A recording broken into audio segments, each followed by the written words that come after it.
I'm going to follow Martin's example and indulge for 1 minute in a Francis story.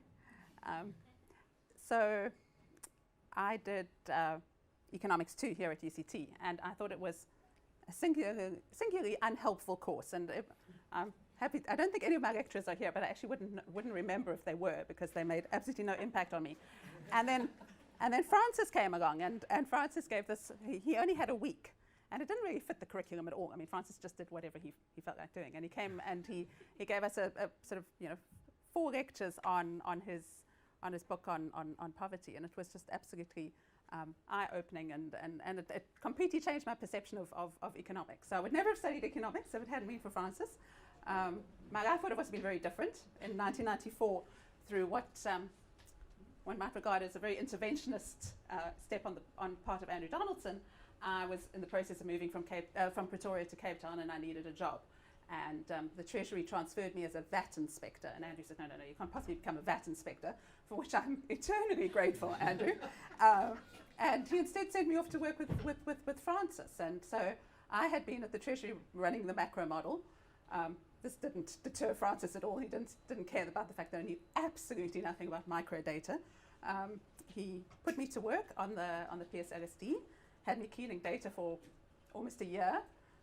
Was away a lot, I have to say. We didn't see a lot of Francis, but every now and again he'd pop in and tell us what a fantastic job we were doing and how terribly important it was. And every time he made a table of anything, he would pore over it and tell you something absolutely insightful based on what was in the table. So thank you, Francis. Martin didn't mention that Martin came on my first training course that I offered. Do you remember that? I offered a little training, sort of a precursor to the SALDRU summer training. And Martin came along and told me that he thought my explanation of regression analysis was simply the worst explanation he'd ever heard, which was probably very fair. And so I'm very much hoping that today Martin is not going to tell me that I unfortunately only have one slide of any kind of analysis in this presentation. So hopefully Martin won't tell me it's wrong. Okay, so this is a very different kind of presentation. Fazila asked me to talk about a Davis Tax Committee report that came out last week on the idea of a wealth tax. So there's very little data. There's a little bit of sort of suggestion. It's a little bit wishy-washy, I have to tell you. A lot of it is just me putting some things out there for you to think about. Okay, this is a slide that Anna Orthofer used in a ready presentation back in 2016, so I can't claim that it's my own, so if you don't like it, blame Anna, not me. Where she tries to describe the fact that the inequality in wealth in South Africa is way bigger than the inequality in income. So she uses NIDS data. Well, in that top line, what you're seeing there is if you look simply at employed individuals, so something similar to what Martin was doing, you find that the top 10% of households, top 10% of the employed get about 46% of labor market income. The middle 40% get about 43%, and the bottom 50%, the bottom half of the distribution are earning about 11% of wages, give or take.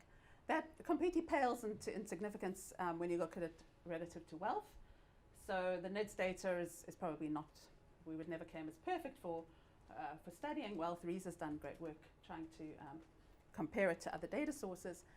But if you use the NIDS wealth data, you find that about 95% of wealth is held by the top 10% of households, and the other 5% by the middle 40%, and the bottom 50% having absolutely nothing.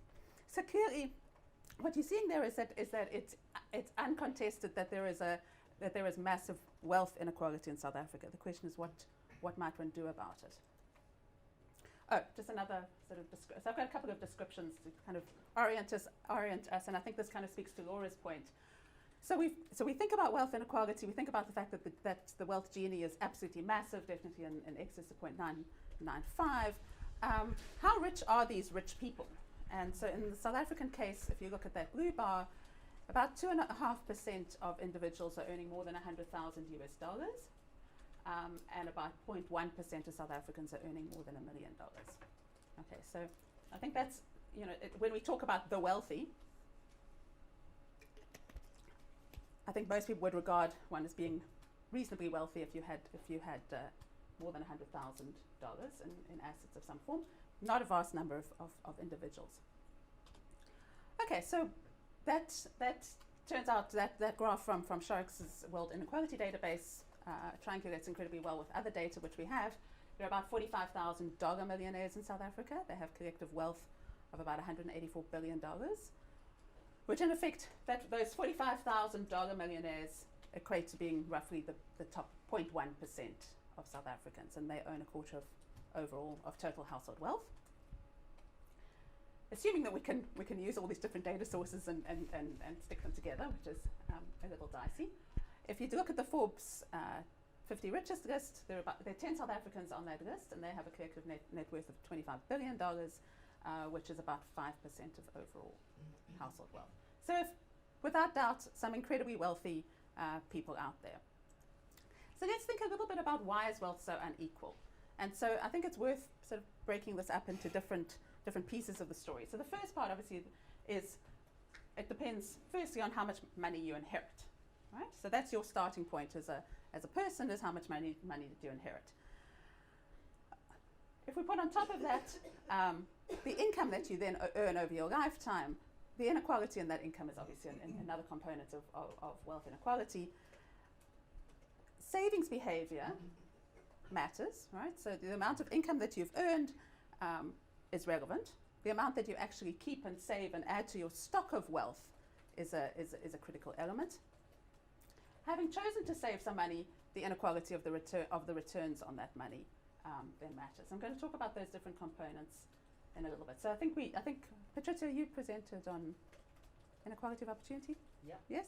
Okay, great. And then, all right, so let's think a little bit again about this idea of income inequality that Martin was talking about. This is where I'm really hoping that this that Martin thinks that this is a credible graph. So this is work that Iksan Basir and I did using the tabulated tax status. And so we don't have microdata. All we have is what SARS and Treasury publish in the SARS stats. And we try and look at what's happened to the income share of the top 1% of adults over the last decade and a half. And it's kind of a stunning picture, I think, right? Is that you have the income share, so the share of income going to the top 1% of adults over that time period goes up from about 9% to almost 13%.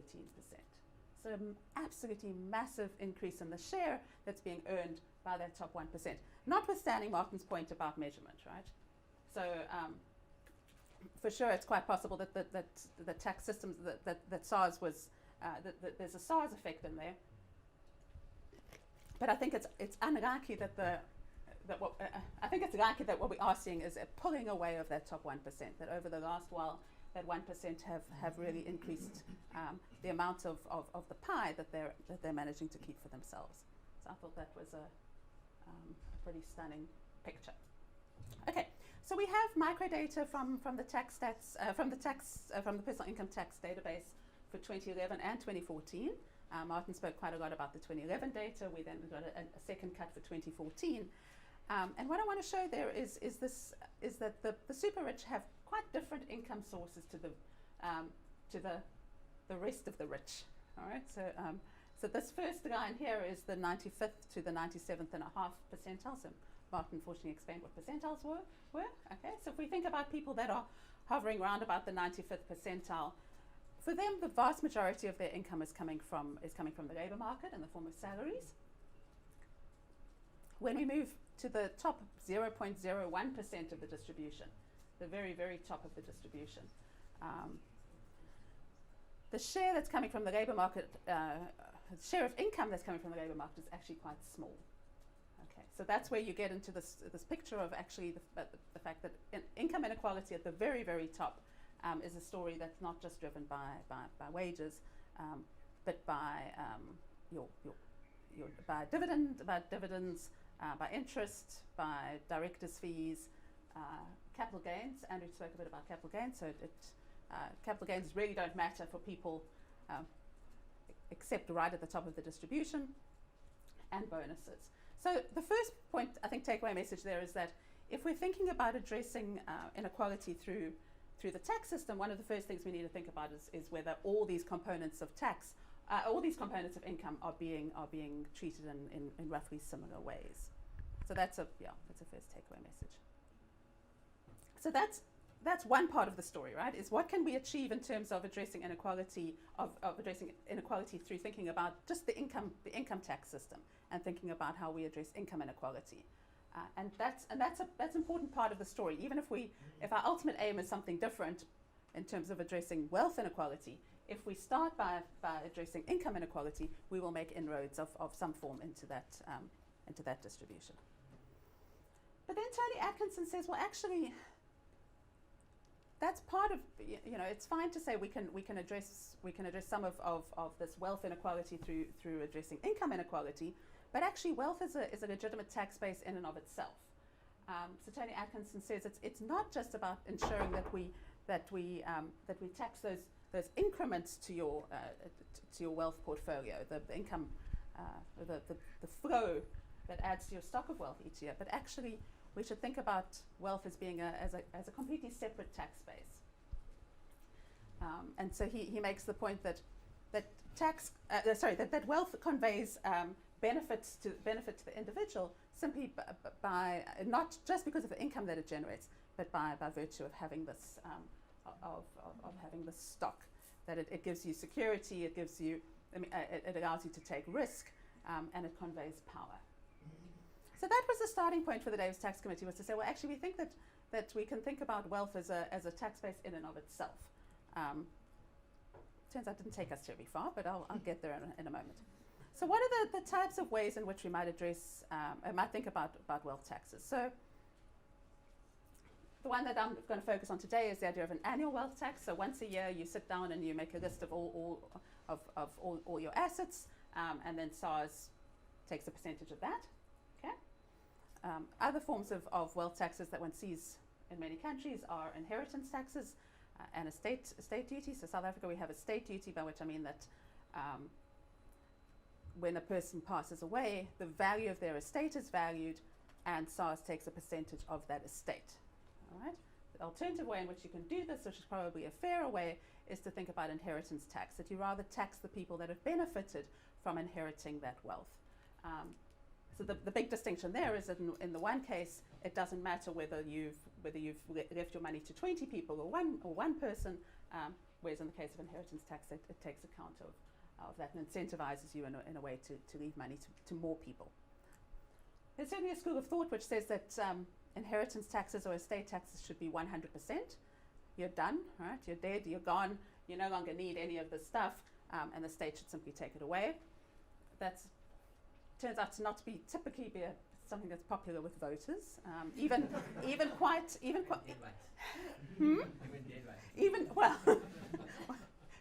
people that know they're going to die. Yeah, turns out that even quite middle class, lower middle class people like the idea of being able to leave a house or some jewelry or some goodies to their children. Right? It's hard to imagine any country ever actually taking on this theoretical construct of 100% inheritance tax. But it turns out that it is one opportunity you have to take quite a whack of money away without too much complaint. Not part of that, I guess, because the person's dead. All right, what's another form of wealth tax are transfer taxes. So, for example, if you would donate to another person, you get taxed on the amount that you donated. We also in South Africa, for example, have transfer duty on housing. So every time a transaction occurs and the house is sold, tax is levied. So let's think a little bit now purely about net wealth taxes. So just to orient us a bit, so when I say a net wealth tax, by that I mean that you make a list of everything that you own, but you deduct from that all the debt that you have against it. Okay, so it gives you your net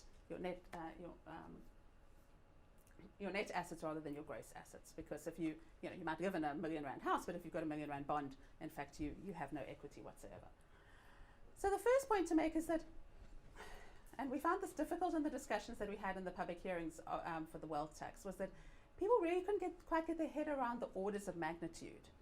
So I wanted to give one example there. If you were to levy a wealth tax of 1.5% on somebody's net wealth, that really is the equivalent of thinking about a 37.5% tax on the income that's being generated by the asset. Okay? So if you think about that so you've got 10 million rand, you invested somewhere at a 4% real return. you've earned 400,000 Rand in the year as a return on that. One way in which we could take money from you is to impose a 37.5% tax on the income, or we could impose a 1.5% tax on the stock. And so when 1.5% doesn't sound like a lot, 37.5% tax on capital income does sound like a lot. So I think it's important just to kind of get those magnitudes right. Is this annual? Yeah, annual. Yeah, if you think about an annual wealth tax. Okay. So important point about a net wealth tax is that it treats all assets in the same way. So it simply says, okay, what is your stock of assets today? We're taking 1%, 2%, whatever it is, away from you. Okay? That's very different to thinking about taxing the return, right? Because it's now nobody gives thought to whether you've invested this money in a high return, in a high return asset or a low return asset. So, and we can think of it. We'll talk a little bit about whether that's a good or a bad thing. You can think of this as being taxation on an accrual basis. So every year you revalue your assets, you look at what your stock of wealth is now worth, and every year you deduct this percentage. So over time you can think of this as every year there's an incremental amount that it goes up by. And very importantly, a net wealth tax doesn't make a distinction between whether or not you inherited the wealth or whether you're a self-made person. Usually self-made man is the expression, right? Okay, about the pros and cons of those four aspects of a net wealth tax. The first is that obviously imposing a net wealth tax will increase the progressivity of the system. Right? So it will, we know that it's only the top end of the distribution that have any wealth to speak of. Any kind of tax on that is going to improve the progressivity of the overall tax system. Trickiness is if you then, at the same time, if you are going to include a taxation on capital income and on wealth, then in some ways you're taxing the same thing twice, right? And so you might actually end up with very high effective tax rates on that capital income. So the only means that you have to pay one of the means of paying the net wealth tax is via the income that you're generating on those assets. But in the system, you would, if you keep capital gains tax and you impose a net wealth tax, you'll be taxing that twice. I already made this point that the taxation, that it's a tax that is levied at the same rate regardless of the actual returns. So in some ways that does then penalize the holders of low return assets. So if we think that retired people, not necessarily with vast amounts of wealth, are more likely to hold their assets in low risk assets, then a net wealth tax will be a penalty to those types of individuals, rather than possibly the really rich people at the top end who take risk and sometimes earn much higher returns. Okay, and let's move on. Okay, so I want to talk a little bit about some of the difficulties that one faces. So conceptually, it seems like a net wealth tax makes a lot of sense. We clearly have a wealth inequality problem. One of the ways in which we might start to address that is through a net wealth tax. So if you read our report, which is 100 odd pages, it talks a lot about the sort of mechanics of why this might be quite difficult to do.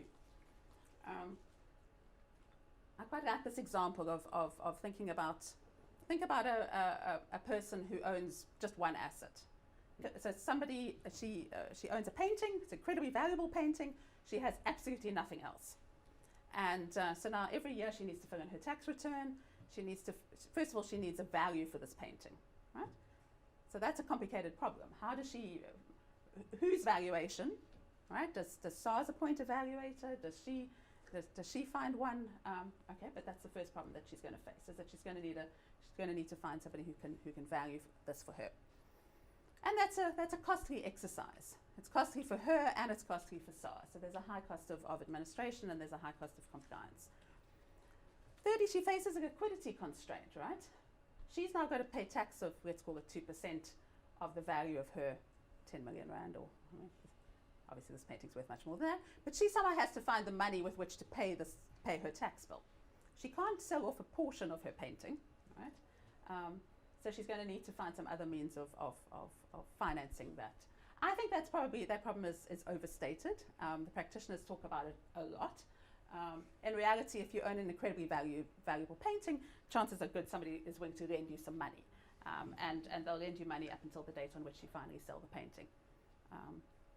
except of course if tax rates are so punitive that eventually you owe more in taxes than the painting is worth, and that could also be a problem. Okay, so let's talk about a couple of those. Are you thinking about just a single rate, or just like with income taxes we have a progressive scale? Okay, I should have made that a whole lot clearer. So typically the way these work is that there's a single rate, but there's a massive exemption, right? So there's a rate either of 0, which will probably extend all the way to at least the 95th percentile, and then after that a flat rate. But you could also design a system that's much more progressive than that, and have different, much more like the personal income tax system. Yeah, I should have said that. All right, so valuation challenges we spoke a little bit about already, but a key point here is that in order to ensure horizontal equity, in other words, that we treat every taxpayer of similar wealth in a similar fashion, those valuation rules need to be the same across all asset classes. And in practice, that turns out to be quite difficult to do. Valuation is particularly difficult in the case of goods that are not traded or very infrequently traded, and a key example here are pension rights. So for the civil servants in the room, you have a defined benefit pension scheme. So at some point in the future, you'll be getting a nice fat state pension. If the PIC, well, you're going to get it regardless of what happens to the PIC. That is a huge asset, right? So for most people, their major asset is their home and their pension fund. But for people in defined benefit schemes, it's actually quite hard to figure out what the valuation today is of your future pension rights. I'm not saying it's impossible, but it's not uncomplicated. Another example that's really difficult is unincorporated businesses, so private businesses that are not listed on the stock exchange. So in cases of shares that are traded, and the valuation is easy. If we know that you own 100 Steinhoff shares, 100 ShopRite shares, we can value those easily, right? But on the other hand, if you own 80% of a private company, much harder to do a valuation. So not impossible to do, but expensive and difficult.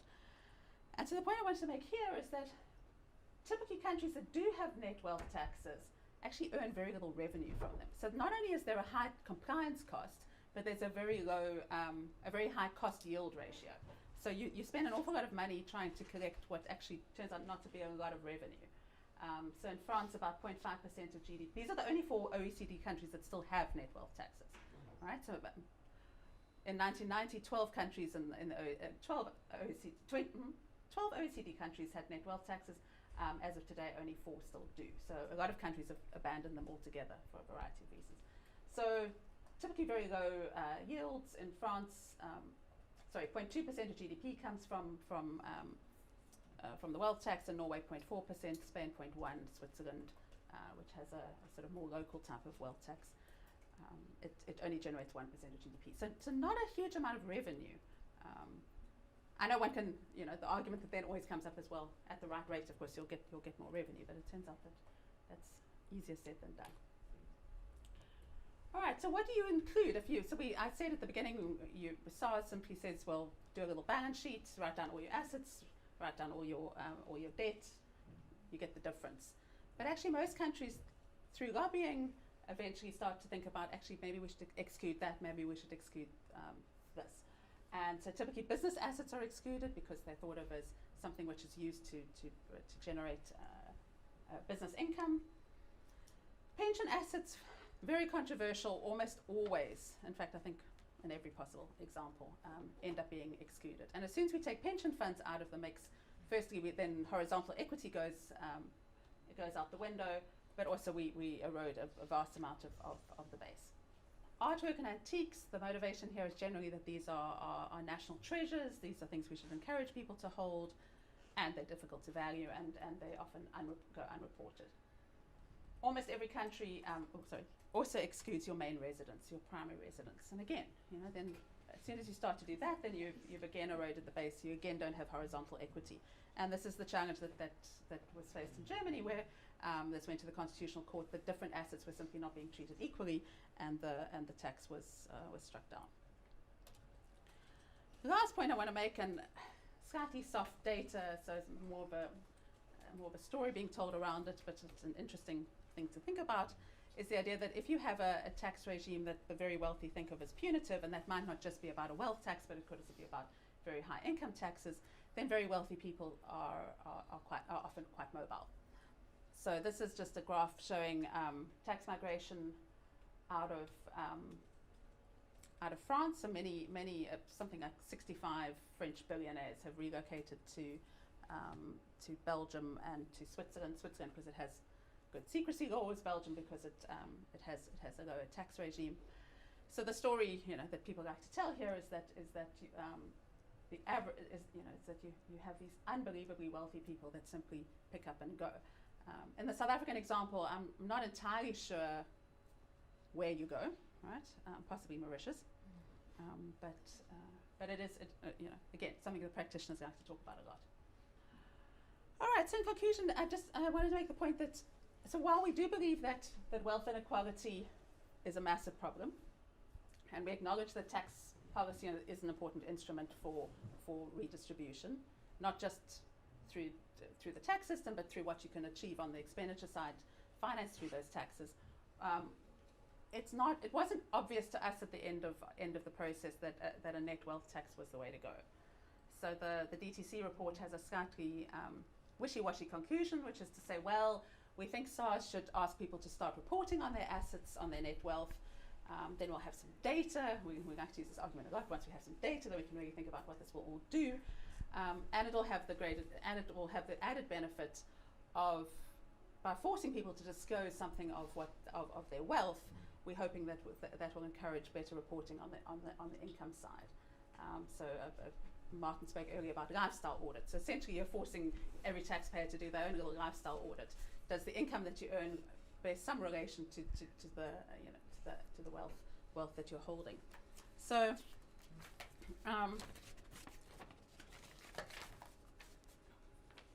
So we think a wealth tax ultimately could be a good way of achieving greater vertical equity, vertical equity. We think it may be a way of promoting efficiency, so people will invest in assets which actually do realize some kind of revenue stream in order that they can pay their taxes. But really importantly, we think it's an important signal. So we do think that if the state says, well, we're not even thinking about a wealth tax, that probably sends a very negative signal about their thinking about inequality. So from that point of view, even if the revenue stream is expected to be low, we do think that it's an important part of what one would want to signal in terms of the policy direction. Thank you.